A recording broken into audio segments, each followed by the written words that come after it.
Once again, we welcome you to Moving Forward with Young Voices. Happy to welcome a familiar voice back to the program. That would be Joseph Bouchard. He is a Young Voices contributor. And Joseph, I'm going to ask you just take a moment for those meeting you for the first time. Tell us a little bit about who you are and what you do. Well, thanks again, Brian. It's good to be back. So I'm a freelance journalist working on Latin America. I just came back from the region for about 2 years where I cover geopolitics, international security issues, how U.S. interests play into that. And I'm planning on returning to the region shortly to continue my coverage. And it's great to be back and to talk to you about those issues. I know right now in America there's a hyper fixation on, politics and the presidential race and so forth. And sometimes I forget that there are other countries that are fighting their way through some pretty difficult things, too. El Salvador being one of those countries, and you've written an excellent article for realclearworld.com about how El Salvador's president has actually become the very thing he swore to destroy. Give us some backstory on, is it Bukele? Is that how you say his name? Bukele? Yeah. Bukele? It's easy to forget that sometimes other countries have elections. I understand. So basically the story is he got elected in 2018 on a very third-party platform and a platform where he began as a part of the Socialist Party in El Salvador and definitely broke away from that and focused on anti-corruption, fighting the establishment, that kind of rhetoric, but also reinvigorating the country's economy, fighting crime. And he quickly got to that. He inherited the highest homicide rate in the world for a country that's not at war, which is quite the task. And he quickly... there's two sort of different stories, but the one story that he proposes is that he put basically everybody that was affiliated with the gangs in jail, and as a result cut the homicide rate. I think now it is at 5 per 100,000, which is on par with many European and Western countries. But the other story, the one that I cover, is that instead he signed a secret deal, at least reportedly from the U.S. government and the Wall Street Journal and other independent media outlets, signed a secret deal with the MS-13, who I'm sure a lot of people are familiar with. Oh, yeah. Which got its roots in El Salvador after being deported from L.A. and the U.S. and basically put everyone else in jail and mass incarcerated anyone that the MS-13 didn't want, and that included innocent people. Last week, there was a release of a mother of children that had nothing to do with any gang, the rival gangs, and all of them none of them get a trial, according to Bukele, which results in just random people being sent to prison. And it's tough because, sure, the homicide rates dropped and people are very happy about that. And a lot of people, including in Ecuador, we're seeing that country blow up. A lot of people want to follow that model, and mass incarceration and mass arrest without much due process to reduce the homicide rate and reduce criminality. But you might have to destroy your own democracy and rule of law, as we're seeing, to do so, which is what my article is about. Sounds like a really blatant case of be careful what you ask for or be careful what you wish for. I had heard for years about El Salvador's murder rate being, just incomprehensibly high. And I'm sure there were those who breathed a sigh of relief. Finally, someone's doing something about it. As you mentioned in your article, this guy's kind of been a darling of the American far right. And I've seen people, finally someone who comes in here who's serious about, cracking down on crime. But there comes a point where I guess you have too much of a good thing. In other words, what starts as a crackdown on crime can turn into, I think the term he used was the iron fist, which affects everybody, criminal and non-criminal alike. That's right. We all get wrapped up. And, when he suspends the Constitution and appoints his own judges and extends his own powers as president and announces that he'll run again, which is against the Constitution, everybody's a victim to that, even though you might think that you're not. And, I understand people's frustrations. Obviously, having a homicide rate and a criminality rate that's that high is completely unbearable, and quality of life is just untenable for many people, which is why so many have left. And he is in a way fixing the issue, but I think we have to be honest about the consequences of that policy. And my article goes into an alternative solution, which he actually embraced as mayor before he was president in two towns, his hometown and San Salvador as well, where he slashed homicide rates very quickly by embracing socioeconomic reforms that did not put millions of people in jail, did not target innocent people, and all it did was provide everybody a sort of decent economic and social community and opportunities to thrive, and it really dissuaded a lot of people from engaging in the criminality in the first place. Is there any kind of precedent with national leaders striking a deal with gangs or organized crime, and basically can they be trusted? I don't know. MS-13, I've always had the impression that's one of the more serious gangs out there. Well, it depends on the gangs, right? I would say, sure, cartels at the end of the day, they're a business and they're a corporation and they want to make money. I think some people in the gangs are probably ideological, but at the same time, they're greedy people. And if they end up thinking that they're not getting their end of the bargain and that they could be getting more by dissenting and not following the deal, they will. A lot of Latin American countries have unfortunately seen that reality where they have signed deals with cartels and guerrilla groups, and then the group realizes, wait a minute, we're not, the government isn't following through on its promises, or we could be making more money. All the gangs are already in jail, so why not just pursue it? And there might come a point where MS-13 does that. So it's a temporary solution. Then you've seen it in Mexico, Colombia, a bunch of countries where deals were signed and then they faltered away when the gangs realized that they wanted a better deal. Tell me about Ecuador. I was just reading about them in the last week about, I don't even know which criminal gang, but some criminal gang was running rampant in Ecuador. What's their situation? Is it even closely related to, the kind of lawlessness that was seen in El Salvador? A little bit. It's mostly related to Mexican cartels and Colombian cartels that are leaving those countries and seeking a base of operations. Controlling the ports in Ecuador that are much less regulated and overseen by the government than in Mexico and Colombia. And rising cocaine prices is also part of this. And there's just a balloon effect of gangs leaving those countries and going to Ecuador, which very recently, and then the government has also pursued a sort of, they call it a decapitation strategy, where they go after leaders, and then those cartels still exist, but they don't have leaders, so they split up. And unfortunately, that creates more cartels.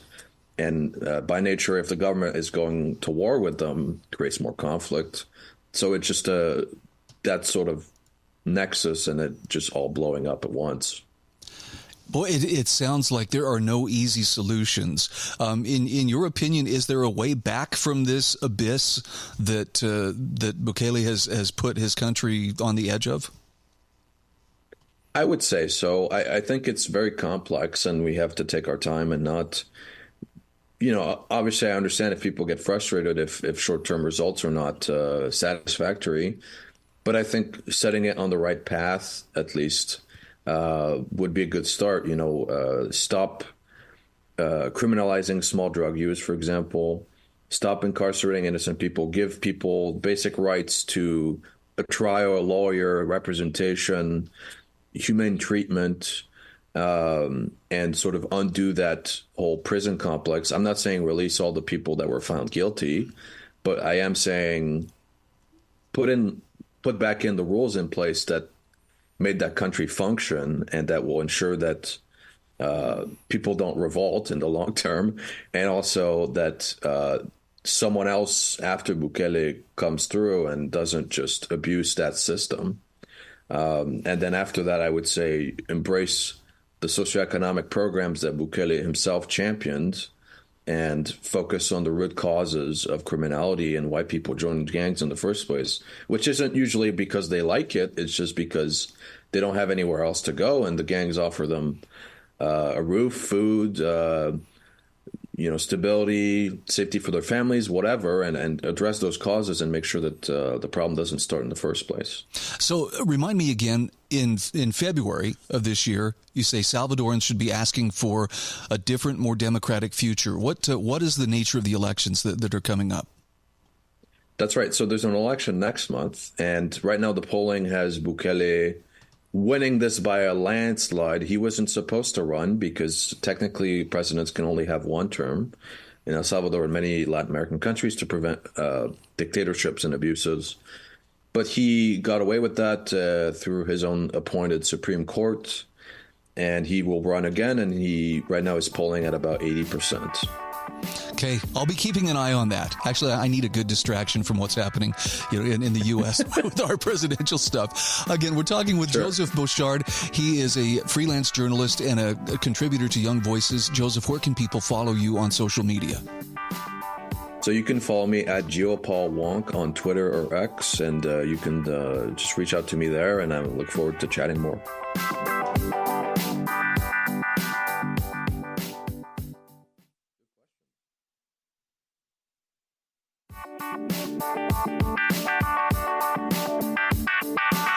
Welcome back to Moving Forward with Young Voices.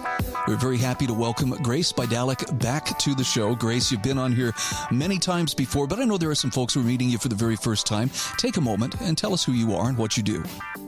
Sure. Hey, Brian. It's so good to see you again. It's always great to be on Moving Forward, one of my favorite programs to be on, and you are my favorite host. So you're very kind. I am the director of the Dissident Project, which is a project of Young Voices.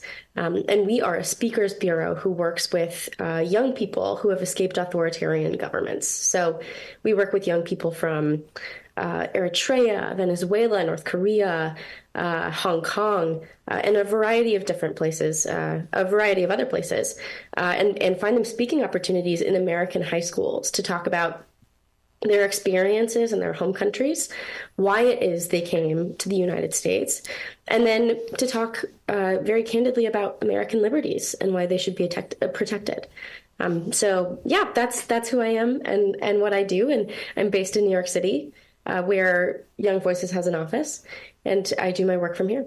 So let's talk a little bit about these dissidents. A lot of us just take for granted. In fact, we're very nonchalant about, there's places out there that have tyranny, but we really don't put a human face to it. Talk to me about some of the people who are these dissident voices that are working with Young Voices, and some of the stories behind them, because they have something very real to share with us that I think a lot of us wouldn't even suspect is going on if we didn't, broaden our viewpoint. Yes, they really do. I'll start first with Daniel DiMartino, who you may know. I'm not sure if he's been on the show before, but yeah. Okay, great. He was a contributor for Young Voices. He is a Venezuelan dissident in his own right, and came over from Venezuela in 2016, pursuing an education, pursuing a better life. His family are Venezuelan through and through. They owned small businesses, and unfortunately, at that time, their daily income had plummeted to under $2 a day. So it was really a dire situation for them. They came to the United States, and Daniel has really dedicated his life to warning people about the dangers of socialism and authoritarianism. And of course, he was a Young Voices contributor, as I just said. And through Young Voices, through writing about his experience, he came up with the idea for the Dissident Project. He had actually been to a high school to speak to a high school classroom at the beginning of 2022. And he realized that the teacher who, gave him the opportunity to come and speak to her classroom had to pay for both his honoraria and for his train ticket up to Boston. And so he thought that was an absolute travesty. And thus the Dissident Project was born through Young Voices because of the flexibility and the creativity of our CEO, Casey Given. So we're very grateful that Daniel has such an expansive mind and that Casey had the willingness to take a risk. And so far we've been in over 75 different schools and institutions across the country, which is so exciting. Spoken to over 14,000 students and administrators and teachers. We're very happy about that. Secondly, Grace Jo, our North Korean dissident, has a fascinating and very harrowing story that we sort of try to keep out of middle school classrooms because of its graphic nature. But she escaped North Korea with her mother and her sister. And one story that really stands out to me is when she came to the United States. She and her mother and her sister were driving in a car for the first time together down the road, and they got pulled over for speeding through a couple traffic lights because they were joyous about having made it over to our country. And all of a sudden they were very nervous.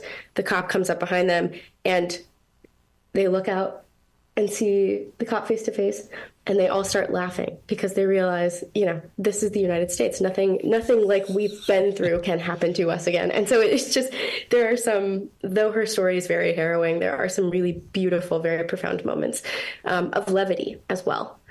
Frances Hui is another one of our dissidents. She is from Hong Kong.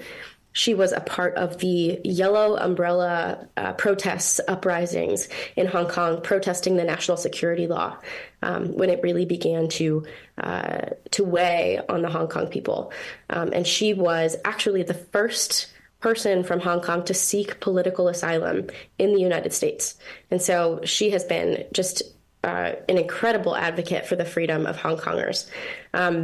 Additionally, recently in December, she had a bounty of $1 million Hong Kong dollars and an arrest warrant put on her head, essentially, by the CCP.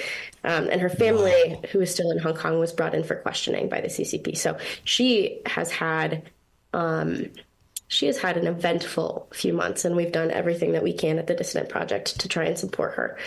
And then let's see, Tamine. We can talk about Tamine Debazorgi, who is absolutely wonderful. She's our Iranian dissident, a young woman from Iran who fled the Ayatollah in the mid-2010s to pursue an education.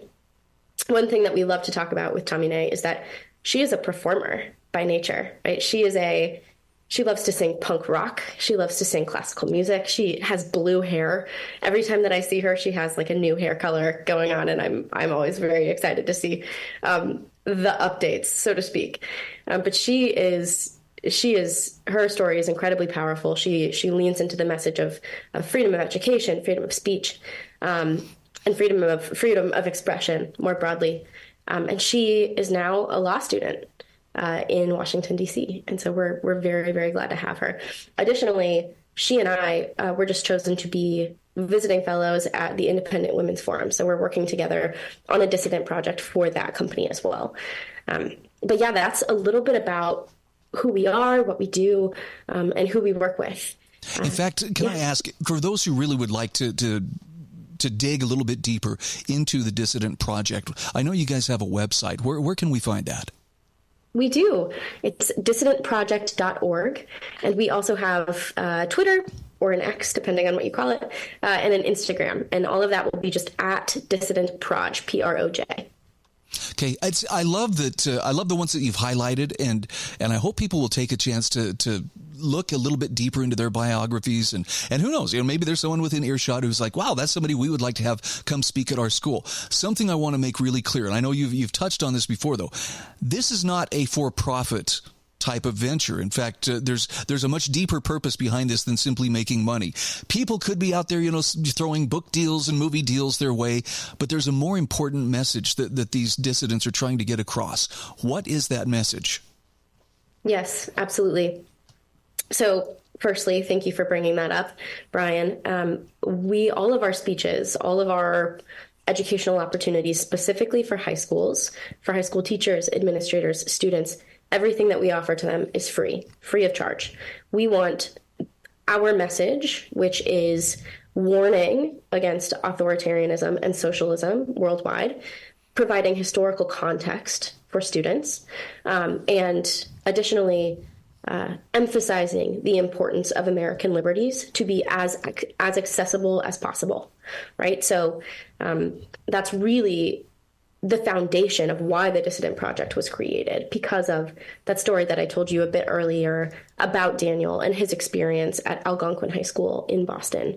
But yes, all of our services are free to high schools across the country. And there's just nothing like the voice of experience. I mean, it's one thing, for someone to say, well, there was a story my grandfather or my grandmother told me, behind the Iron Curtain. These are people still young, but very much aware and having actually lived under very authoritarian rule. And boy, they can speak with authority when they talk on these subjects. Yes, and we've seen that young people connect to young people in a different way, right? As these high schoolers are watching Tamine or Daniel Chen Contreras or Angus Mtaklu or Francis Hui talk, they're seeing themselves in the person that's talking to them. So we hope to provide them with just a little bit more context in that way. Grace, wonderful to catch up with you once again. Again, it's the dissidentproject.org, and I look forward to our next conversation. Thank you. Thank you, Brian. Appreciate it.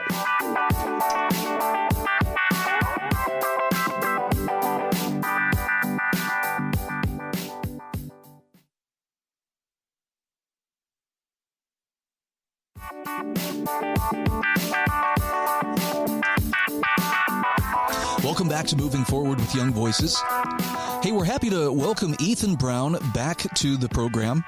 Ethan is a Young Voices contributor. He is also the creator of the Sweaty Penguin podcast, among other things. And Ethan, let's fill in a few blanks that I've left out here.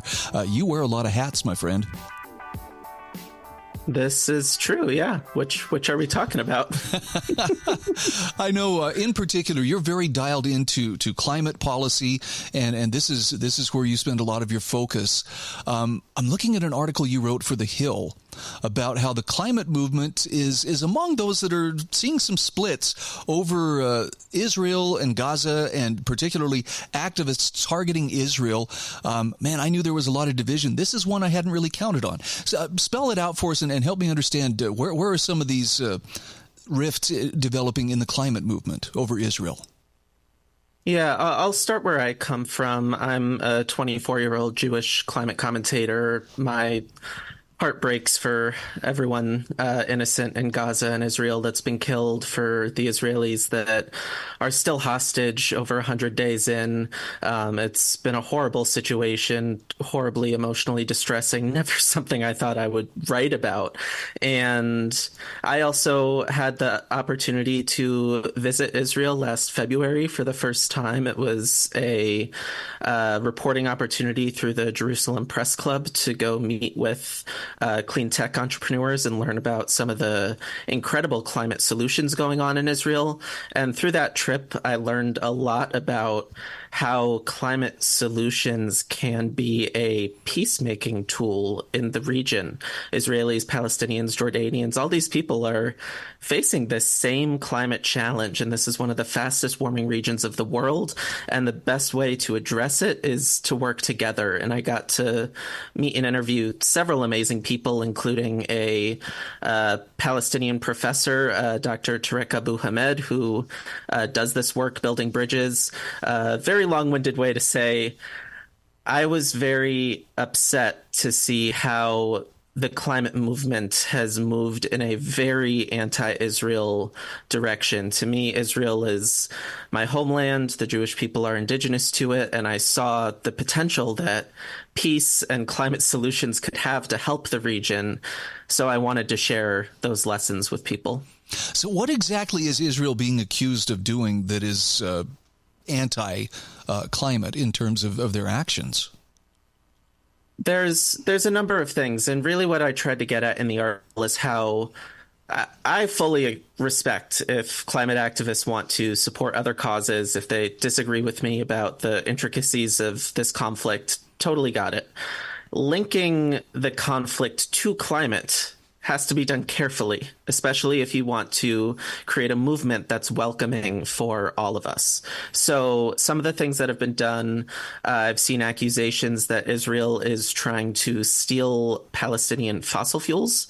I explain why this is not accurate. These offshore gas leases are actually about 80 miles west of Haifa, which is as far from Palestinian territory as you get.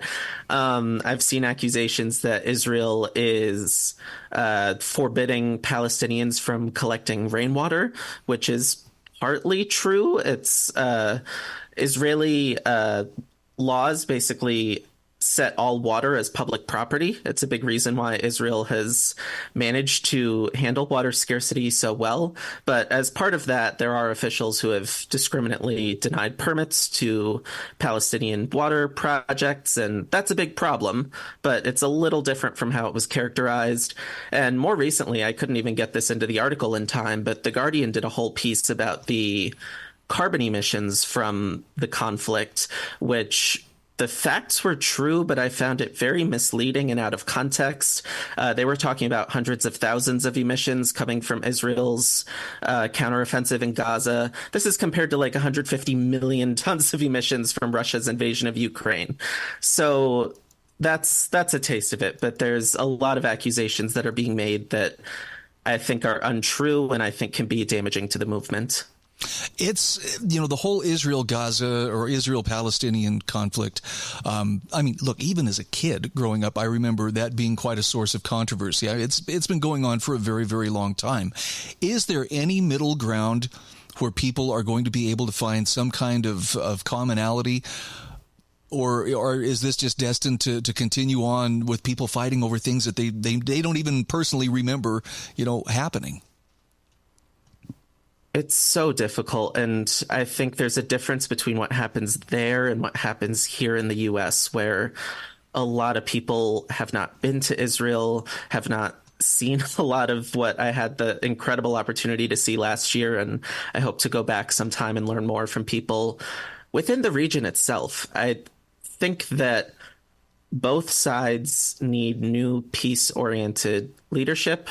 I think that both sides' governments have not done a good job. I think maybe we can agree on that. And from there, I think that, like I talk about in the article, climate is an equalizer. Everyone needs clean air, clean water, and a healthy environment. True. If, for example, Israel were to collaborate with Palestinians to build solar infrastructure or water infrastructure, you can help Palestinians meet their needs. You can create jobs. That kind of thing can start to reduce tensions. I think there are opportunities like that could happen in a situation where both sides want to achieve peace, but we're a long way from that, unfortunately. Are there any positive developments climate-wise as we go into the new year? I mean, right now, we were joking around before we jumped on the air here about, boy, it's cold. And I'm like, I could use some global warming right now. I know there have been a number of meetings. What was it? COP28 took place here just a few weeks back. What do you see on the horizon that gives you hope?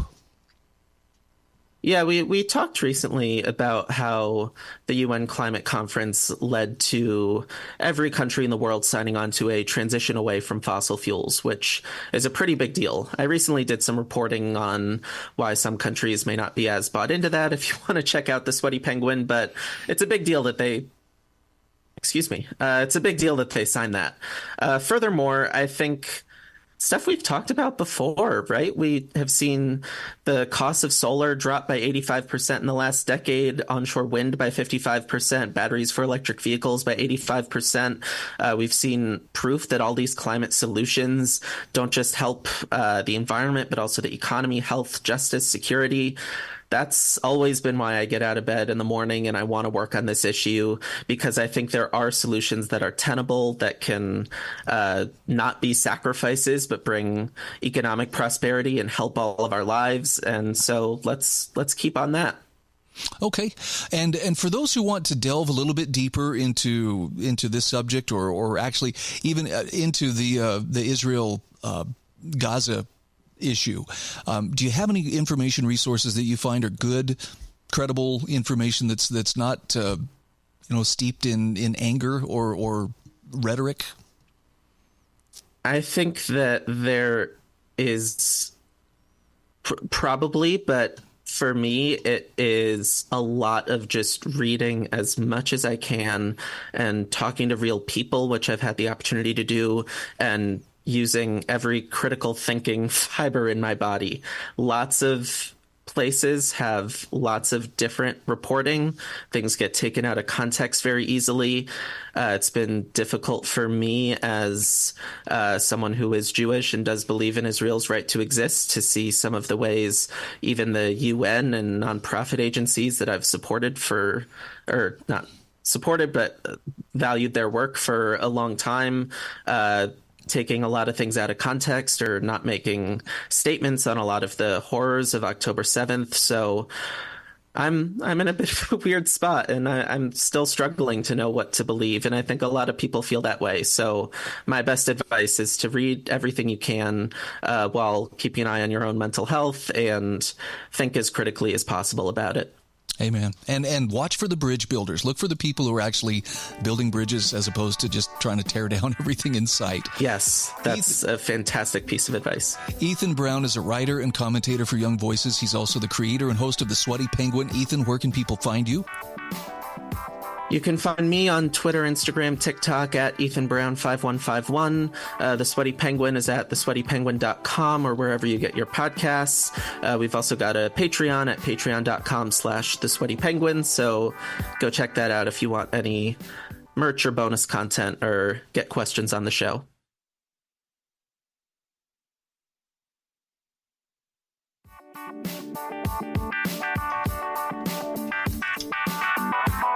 Welcome back. This is our fourth and final segment of Moving Forward with Young Voices today.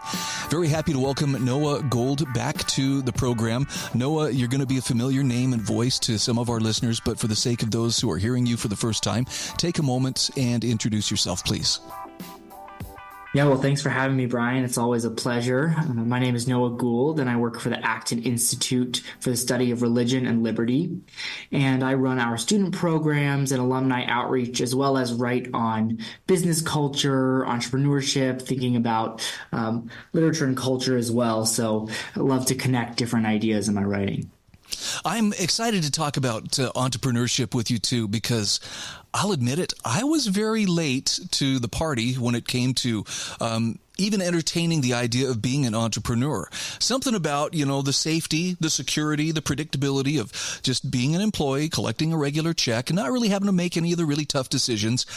It's very appealing, and I can understand why people want to cling to that because, again, it's predictable. However, everybody I talked to who eventually took the chance and stepped out there into the unknown and became an entrepreneur says, yes, there are risks, but I would never trade it for what essentially felt like a leash around my neck, in that secure paycheck.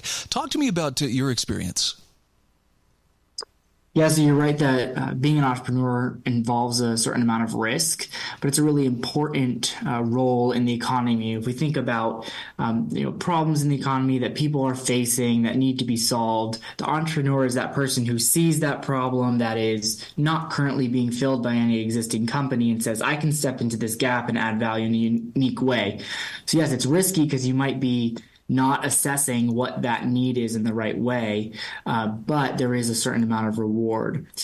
So my wife and I own a business that has kind of existed for 40 years. So we are entrepreneurs in the sense that we are making some changes to the business and readjusting it for the 21st century. But it's also kind of a salt of the earth business that just adds value really day by day to people's lives.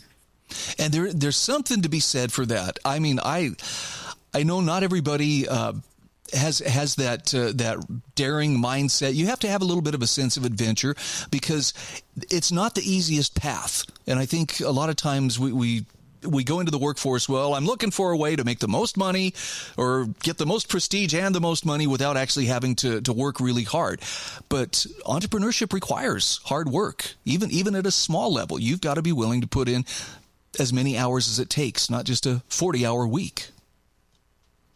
Yeah, there is a certain amount of just hard work and getting down brass tacks and getting the work done. A lot of the focus on entrepreneurship, you probably hear this word entrepreneur, founder, visionary, right? The type of people who are on the cover of Forbes, it's tossed around a lot. But I think it's important to kind of contrast this idea of it's hard work, it's just basic solving people's problems, versus what we see a lot, which is a lot of hype around being an entrepreneur, which I point out in this piece. The vision of entrepreneurship that some people have, owning the Tesla and having the Rolex, that might kind of reflect working in a tech company in upper leadership more than it reflects the reality of being an entrepreneur. Yeah, Hollywood has shown some pretty amazing entrepreneurial stories, but, it's always a montage, right? It goes really quick and there's some catchy music that goes with it. And that doesn't necessarily communicate, the blood, sweat, and tears that a person who's acting as an entrepreneur is going to experience.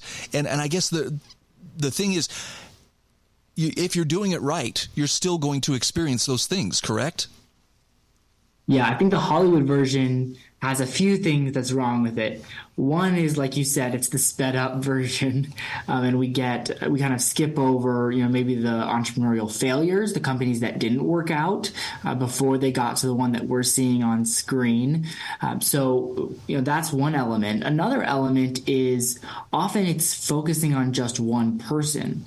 So that plays better on the screen, right? We've seen all sorts of different character studies in cinema, and it plays really well. But there's a whole team of people, not only that are building on technology that have been, developed by different teams that you're building off of, but also the different people on a team and the kind of accident of time and place that comes together to make a successful company. So some of that Hollywood panache or gloss that we see is really more of kind of a myth of the founder rather than the reality. Well, and you allude to this in your article too. We see influencers on social media, and some of them, are making some pretty serious money through, their various Instagram or YouTube accounts and whatnot. Does that count as entrepreneurship, or is that just a different type of entrepreneur that we're dealing with there? Yeah, so a little bit of the influencer thing can be entrepreneurship. Some of it might just be a certain type of grift. If you see, if I sell a book that's, here's how to make money in 2 steps. It's, step 1, and you've got to buy my book to get this. Step 1 is write a book.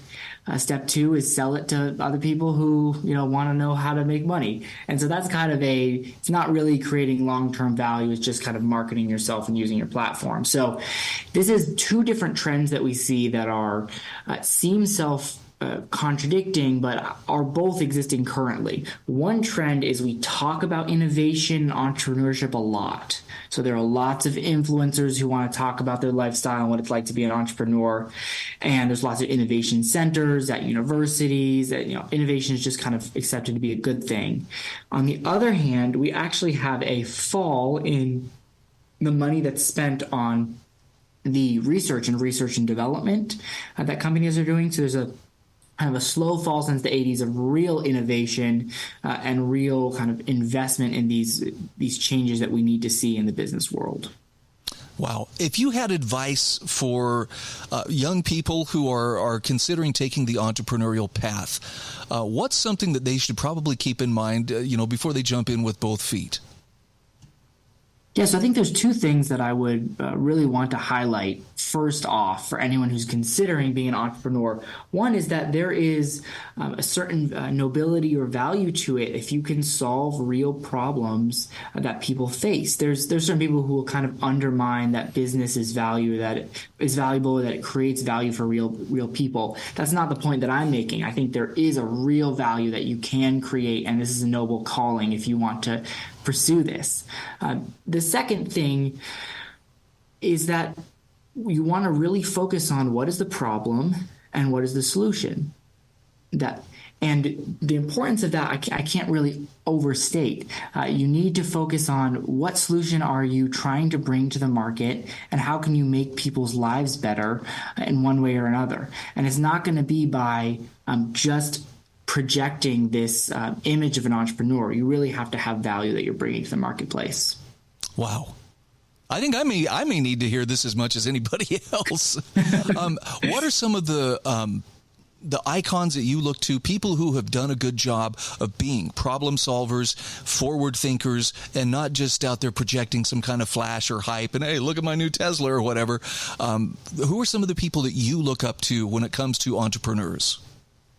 Yeah, so there are so many companies out there doing great work, and lots of them are, direct business to business they're serving other businesses. Some of them are just quietly working in their communities to solve problems. So in some sense, it's hard to know where to start because there's so many great examples of companies that are just doing this quietly, and they're never going to be on the cover of Forbes. They're never going to have a big documentary made about them, but they are out there. They're solving problems. One company that I love to talk about, and partially this is because it's a Grove City College graduate who helped found this, is Gecko Robotics, which is a organization, a business in the Pittsburgh area that basically has these robots that are able to scan pieces of infrastructure like oil tanks or pipelines or different things that would take a lot of man hours to inspect. And so what they're able to do is help save off leaks or problems that businesses have for these large pieces of infrastructure. And so they've applied robotics in a really practical way. And they were featured in the Wall Street Journal this year. And they say that they survey 60,000 pieces of physical infrastructure that are kind of in their wheelhouse. So that's a great practical thing that they're doing, of taking real innovation and then applying it to a real world problem.